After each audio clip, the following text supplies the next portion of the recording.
नमस्कार, स्वागत है आप सभी का खबर दमदार। आप देख रहे हैं यूपी की बुलेटिन की शुरुआत करते हैं आज की 3 बड़ी खबरों के साथ। पहली खबर बेकाबू हो चुके कोरोना से जुड़ी हुई है। यूपी में लगातार पॉजिटिव केसेस सामने आ रहे हैं और सीएम योगी कोविड कंट्रोल के लिए लगातार काम कर रहे हैं। दूसरी खबर छात्रों से जुड़ी हुई है। आज यूपी में बोर्ड की 10वीं और 12वीं की परीक्षा को फिलहाल टाल दिया गया है। जल्द परीक्षा की नई तारीखों का ऐलान किया जाएगा। और तीसरी बड़ी खबर है पंचायत चुनाव के पहले चरण से की वोटिंग से जुड़ी हुई है। आज बढ़ चढ़कर लोगों ने चुनाव में हिस्सा लिया, लेकिन कोविड की नियमों की भी धज्जियां उड़ी। तो 24 घंटे में यूपी में 22,439 नए केसेस सामने आए हैं, रिकॉर्ड केसेस। लखनऊ में रिकॉर्ड 5,183 मामले नए आए हैं। कोरोना का महाविस्फोट जारी है यूपी के भीतर। प्रयागराज में 1,888, तो वाराणसी में 1,859 नए केसेस, कानपुर में 1,263 और गोरखपुर में 750 केस सामने आए हैं। सारे रिकॉर्ड टूट रहे हैं।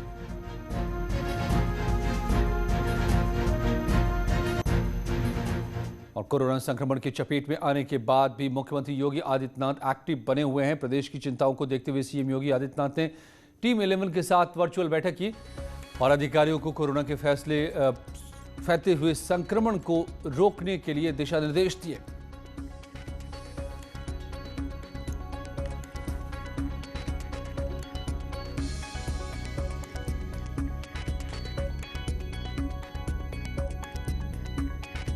कोरोना संक्रमण की चपेट में आने के बाद भी सीएम योगी लगातार सक्रिय दिखाई दे रहे हैं। प्रदेश की चिंताओं को देखते हुए सीएम योगी आदित्यनाथ ने टीम 11 के साथ वर्चुअल बैठक की और अधिकारियों को कोरोना के फैलते संक्रमण को लेकर दिशा निर्देश दिए।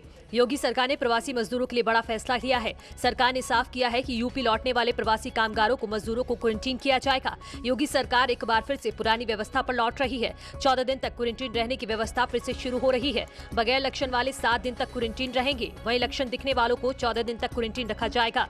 इसके लिए योगी सरकार ने हर जिले में क्वारंटीन सेंटर बनाने का निर्देश दिया है।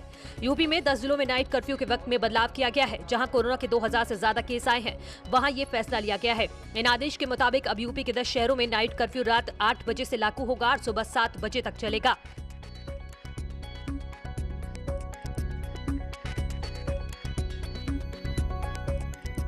और यूपी में कोरोना को लेकर एसीएस सूचना नवनीत सहगल का कहना है कि अस्पतालों में बेड और सुविधाएं बढ़ाई जा रही हैं, ऑक्सीजन की कमी नहीं है और सभी दवाएं भी उपलब्ध हैं।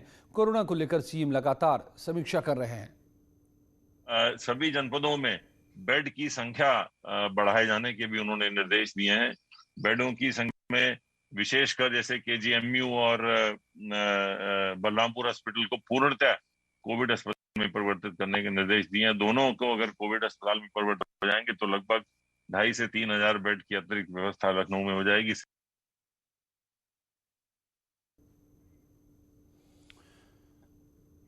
तो सरकार का ये कहना कि प्रदेश में किसी भी तरह की दवा को लेकर के कोई कमी नहीं है, ना ऑक्सीजन की कमी है। बेड अस्पताल में जरूर बढ़ाए जा रहे हैं।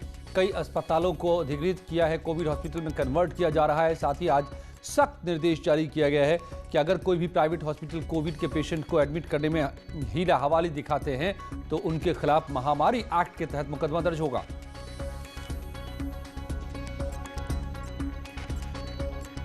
और अब आपको सीएम योगी की 10 बड़ी बातें आज दिखाते हैं। कई शहरों में नाइट कर्फ्यू का वक्त बढ़ाया गया है। आज रात 8 बजे से सुबह 7 बजे तक नाइट कर्फ्यू कर दिया गया है। 2000 से ज्यादा केसेस वाले जिलों में ये बदलाव किए गए हैं। अस्पतालों में पुख्ता इंतजाम किए जाएं, ये भी कहा है। नॉन कोविड मरीजों को भी परेशानी न हो, ये भी सीएम ने आदेश दिया है। 15 मई तक स्कूलों में पढ़ाई न कराई जाए। पंचायत चुनाव में कोविड प्रोटोकॉल का पालन हो। प्रवासी श्रमिकों के लिए क्वारंटीन सेंटर बनाए जाएं। ऑक्सीजन और दवाइयों की कमी न होने दे। कोरोना हारेगा, भारत जीतेगा।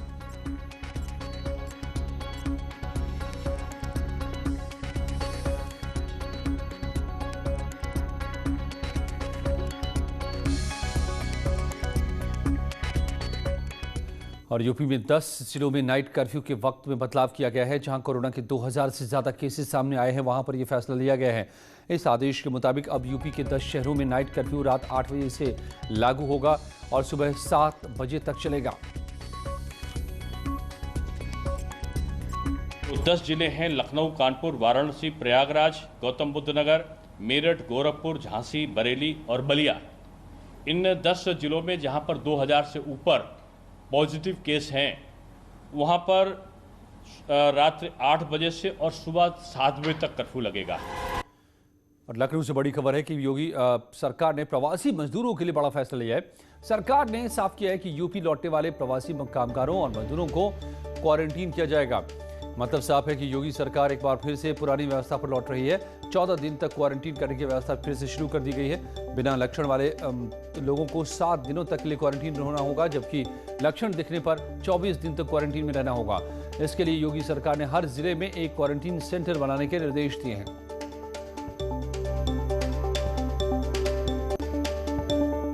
और नोएडा से बड़ी खबर आ रही है, जहां पर जिला प्रशासन ने दिल्ली में बढ़ रहे कोरोना मामलों को देखते हुए दिल्ली से नोएडा आने वालों की रैंडम टेस्टिंग कराने की बात कही है। इसके साथ ही डीएम का कहना है कि अस्पतालों में बेड्स की तादाद बढ़ाने के साथ ही कोरोना टीकाकरण अभियान को और तेज किया जाएगा। जैसे पूर्व में भी किया गया था, बॉर्डर एरियाज में टेस्टिंग और सक्रियता से कराई जाएगी, संख्या भी बढ़ाई जाएगी, फोकस टेस्टिंग कराया जाएगा। जो दिल्ली से आने जाने वालों की भी रैंडम टेस्टिंग कराई जाएगी।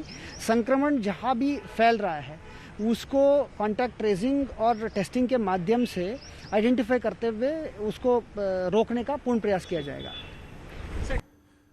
और गाजियाबाद डीएम ने एक बड़ा आदेश जारी किया है। उन्होंने साप्ताहिक बाजार बंद करने का आदेश दिया है। खबर है कि इस आदेश के बाद अब गाजियाबाद पैठ बाजार बंद हो जाएगा, जिससे बहुत से लोगों को दिक्कतों का सामना करना पड़ सकता है। ये फैसला कोरोना संक्रमण को देखते हुए लिया गया है।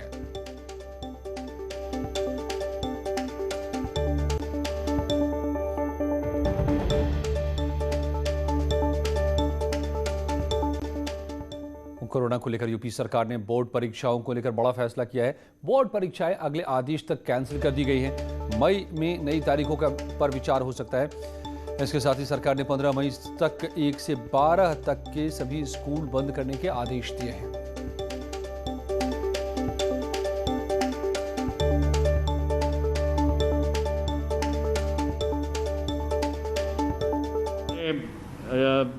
माध्यमिक शिक्षा विभाग के द्वारा ये निर्णय लिया गया है कि जो हाई स्कूल इंटरमीडिएट के परीक्षाएं हमारी 8 मई से प्रस्तावित थीं, जिनमें 56 लाख से अधिक बच्चे विद्यार्थी बैठने वाले थे, उन परीक्षाओं को 20 मई तक के लिए स्थगित किया गया है। मई के प्रथम सप्ताह में हम लोग फिर से एक बार बैठेंगे विभाग के साथ और माननीय मुख्यमंत्री से विचार विमर्श के उपरांत हम आगे की स्थितियां क्या होंगी, परीक्षा का स्वरूप क्या होगा, परीक्षा को हम कब से कराने में सफल होंगे या कोई और दूसरा विकल्प होगा, इन सारी बातों पर हम मई के प्रथम सप्ताह में निर्णय लेंगे। और रेमडेसिविर इंजेक्शन की खेप कल ही अहमदाबाद से लखनऊ पहुंची है और आज कालाबाजारी की खबर भी सामने आ गई। कानपुर में 250 से ज्यादा रेमडेसिविर इंजेक्शन बरामद किए गए हैं। एसटीएफ ने 4 संदिग्धों को पकड़ा है, उनसे पूछताछ की जा रही है। आरोप है कि जिन लोगों के पास से इंजेक्शन मिले हैं उनके पास बिल नहीं था। बाबूपुरवा थाने में यह कार्रवाई की गई है। और अमित गंजू हमारे संवाददाता मेरे साथ कानपुर से जुड़े हुए हैं। अमित, कौन है ये लोग? अब तक की पड़ताल में क्या बात सामने आ रही है? कहां से ये स्मगल करके लाया गया था? क्या इनका इरादा था? देखिए अजय जी, मैं आपको बताना चाहूंगा, जहां एक और इस इंजेक्शन के लिए मारामारी मची है। सरकार चाहती है कि लोगों तक मेडिकल फैसिलिटीज अच्छी पहुंचे, मगर कुछ लोगों ने इसको व्यापार के तौर पर इस्तेमाल किया। मगर कानपुर की पुलिस की सतर्कता साफ तौर पर देखने को मिली, जहां एक मुखबर की सूचना पर आज 3 लोगों को पकड़ा गया। मैं अपने कैमरामैन से कहूंगा पहले दूर से दृश्य दिखाएं, उसके बाद हम अधिकारियों से जानना चाहें। ये तीनों वो लोग हैं जिनका कहीं ना कहीं वेस्ट बंगाल, हरियाणा और उत्तर प्रदेश के जनपद से संपर्क है, जो मास्क लगाए इस वक्त बैठे हैं। ये बताने की स्थिति में नहीं है इंजेक्शन कहां से लिए, किस बिल के हैं, किस आदमी से हैं, तमाम ऐसी चीजें हैं जिसपे अभी जानना बाकी है। लेकिन इस पूरी प्रोसीडिंग्स में मैं इंजेक्शन दिखाना चाहूंगा, ना तो उसमें बैच नंबर है, ना उसमें रेटिंग मेंशन है। हम डीसीपी रवीना त्यागी, क्योंकि यहाँ जो मेडिकल टीम है उसके साथ बैठी है तमाम, हम मैम आपसे जानना चाहते हैं, ये तमाम इंजेक्शंस देखिए, इतने सब दिख रहे हैं, ये आप देखिए क्या इंजेक्शन है इनसे? मैम कैसे इंजेक्शन है, कहाँ है, क्या अभी तक जांच में सामने आया? जी, ये मिलिट्री इंटेलिजेंस की लखनऊ टीम, एसटीएफ और थाना बाबूपुरवा की टीम द्वारा ये कार्रवाई की गई है, जिसमें 3 व्यक्तियों को हिरासत में लिया गया है। मोहन सोनी, प्रशांत शुक्ला और सचिन कुमार, एक हरियाणा के निवासी हैं, एक नौबस्ता थाना क्षेत्र के निवासी हैं। इनके पास से जो रेमडेसिविर इंजेक्शन है उसकी 265 वाइल्स बरामद हुई हैं, जिसमें अभी जेन्युइननेस इसकी अभी चेक करी जानी है, शेष है। इसमें जो संबंधित विभाग है, food safety and drug administration, उनके अधिकारीगण यहाँ मौजूद हैं और वो अग्रिम बिल्कुल। तो जिस तरीके से रेमडेसिविर की कालाबाजारी हो रही थी उसका पर्दाफाश हुआ है कानपुर में, लेकिन कोविड कंट्रोल की कसरत की जा रही है। वाराणसी से खबर आ रही है, पुलिस ने उठाए कई कदम। गंगा आरती में श्रद्धालुओं के आने पर रोक, काशी विश्वनाथ मंदिर में भी नियम बदले गए, शमशान घाट में भी लोगों की संख्या सीमित कर दी गई है। स्वास्थ्य सेवाएं सुधारने पर जोर दिया जा रहा है, ऑक्सीजन की कालाबाजारी रोकने पर ध्यान दिया जा रहा है, दवाइयों की सप्लाई सुचारू रखने की कोशिश हो रही है, लोगों को जागरूक करने की कवायद हो रही है। मास्क पहनने और 2 गज की दूरी बनाने का मंत्र, कोविड प्रोटोकॉल का पालन करने का की अपील।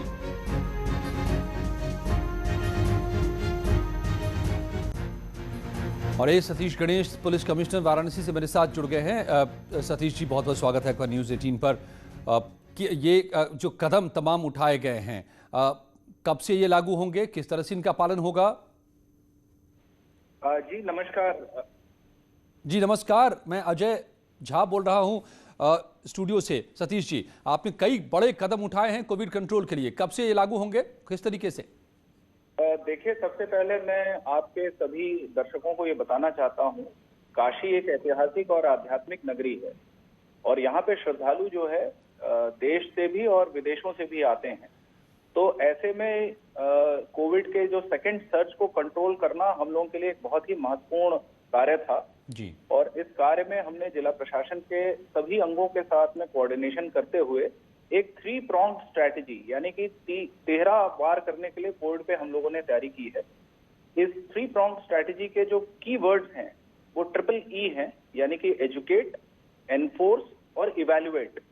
एजुकेट का आशय ये है कि हम कोविड अप्रोप्रिएट बिहेवियर के लिए जनता को प्रेस के माध्यम से, मीडिया के माध्यम से, सोशल मीडिया के माध्यम से अवेयर करें, जिसमें से एक पहलू है मास्क पहनना, सोशल डिस्टेंसिंग का पालन करना, भीड़ भाड़ वाले इलाकों में जाने से बचना, केवल बहुत ही आवश्यक कार्य हो तो ऐसे में जो हमारे बुजुर्ग हैं या छोटे बच्चे हैं जो कि वल्नरेबल हैं, उनको घर से कम निकलने की अपील हम लोगों ने जारी करी है और ये एजुकेशन का कार्यक्रम लगातार हम लोग जारी रखे हुए हैं। सेकंड जो इसका एस्पेक्ट था वो था एनफोर्समेंट का। एनफोर्समेंट के मामले में चालान हम लोग कर रहे हैं, खास तौर से उन लोगों का जो मास्क नहीं पहन रहे हैं। पिछले अगर हम 4 दिन के आंकड़ों की बात करें तो लगभग 7 से 8 हजार लोगों का चालान मास्क ना पहनने पे किया गया है और उनसे एक फाइन भी वसूला गया है। इसी के साथ साथ जो हमारे कमिश्नरेट के बॉर्डर्स हैं, यानी कि पूर्वांचल के वो सभी जनपद जो वाराणसी से निकटवर्ती जनपद हैं जी, वहां से आने वाले हाईवे पे हम लोगों ने 24/7 चेकिंग का कार्यक्रम प्रारंभ कर दिया है। आशय इसका ये है कि जो प्लेजर सीकर हैं, यानी कि मात्र छुट्टी मनाने के लिए या यूं कहें कि परिवार के साथ शॉपिंग करने के लिए अगर आ रहे हैं, तो ऐसे लोगों को हम डिस्करेज कर रहे हैं। यहाँ पे एसेंशियल सेवाओं पे किसी भी प्रकार का रोक नहीं है, खास तौर से दवाएं, गैस के सिलेंडर, फल, सब्जी, दूध, ये वाली वाहनों के लिए प्रवेश पे किसी प्रकार का रोक टोक नहीं है। तो सतीश जी, यहाँ न रोक है न कमी भी है, लेकिन ऑक्सीजन की कालाबाजारी भी शुरू हो गई है। कानपुर से तो रेमडेसिविर इंजेक्शन भी बरामद हुए हैं, क्या इन पर रोकथाम के लिए भी कदम उठ रहे हैं आपके? देखिए, आपने बहुत इंपॉर्टेंट पॉइंट उठाया है और इस बात के लिए मैं आपका धन्यवाद भी दूंगा। ऑक्सीजन के जो हमारे यहाँ पे मैन्युफैक्चरर्स हैं, या यूं कहें कि जो ऑक्सीजन सिलेंडर में रिफिलिंग का काम करते हैं, वो जो हमारा एडजॉइनिंग डिस्ट्रिक्ट है चंदौली, वहाँ थाना है मुगलसराय, उस मुगलसराय थाना क्षेत्र के इंडस्ट्रियल एरिया में ये यूनिट्स हैं।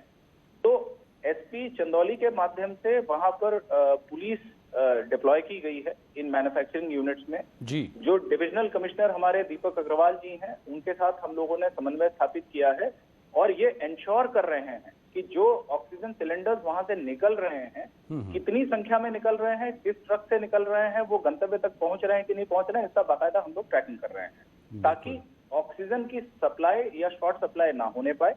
और दूसरा ये भी है कि जिला प्रशासन की ओर से एक बहुत ही उम्दा कदम उठाया गया है। उन्होंने अपील जारी करी है और ये सुनिश्चित किया है कि जो हमारे देवालय हैं, हमारे इंपॉर्टेंट टेम्पल्स हैं, वहां पर भी दर्शन पाने के लिए एक स्क्रीनिंग, यानी कि यूं कहें कि जो लोग RT-PCR नेगेटिव रिपोर्ट रखे होंगे 72 घंटे का, ऐसे लोगों को हम वहां पे प्रवेश दे रहे हैं। बिल्कुल तो सतीश जी, मतलब हम लोगों ने हर तरीके से, और इवैल्यूएशन वाला जो हमारा प्रॉन्ग है वो भी बहुत अच्छा काम कर रहा है। हम लोग फीडबैक भी ले रहे हैं स्टेक होल्डर्स के साथ में। मिसाल के तौर पे आज हमने यहाँ के व्यापार मंडल के काफी लोगों से बातचीत करी है और हम ये जानना चाह रहे हैं कि हम लोग को और बेहतर करने के लिए क्या क्या कदम उठाने चाहिए। पंचायत चुनाव के पहले चरण के लिए आज मतदान हुआ। 18 जिलों में हुए पहले चरण के लिए शाम 5 बजे तक 61% वोटिंग। झांसी में करीब 70% वोटिंग हुई, आगरा में 64 के आसपास, अयोध्या में 61, गाजियाबाद में 65.78% वोटिंग। तो बम्पर वोटिंग कह सकते हैं इसको। गांव की सरकार बनाने के लिए लोग उमड़ पड़े। और लखनऊ में पंचायत चुनाव की वोटिंग पहले चरण में अब तक 61% वोट डाले गए। सीएम योगी ने जनता को बधाई दी, उत्साह के साथ मतदान के लिए बधाई दिया।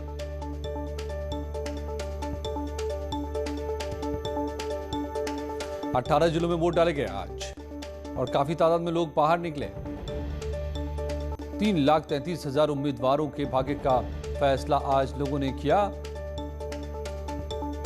2 मई को नतीजे आएंगे। आज लोगों के वोट बैलेट बॉक्स में बंद हो गए हैं। उत्साह के साथ लोग निकले बाहर, मगर एक चिंता की लकीर ये भी कि कोविड के नियमों की धज्जियां उड़ी।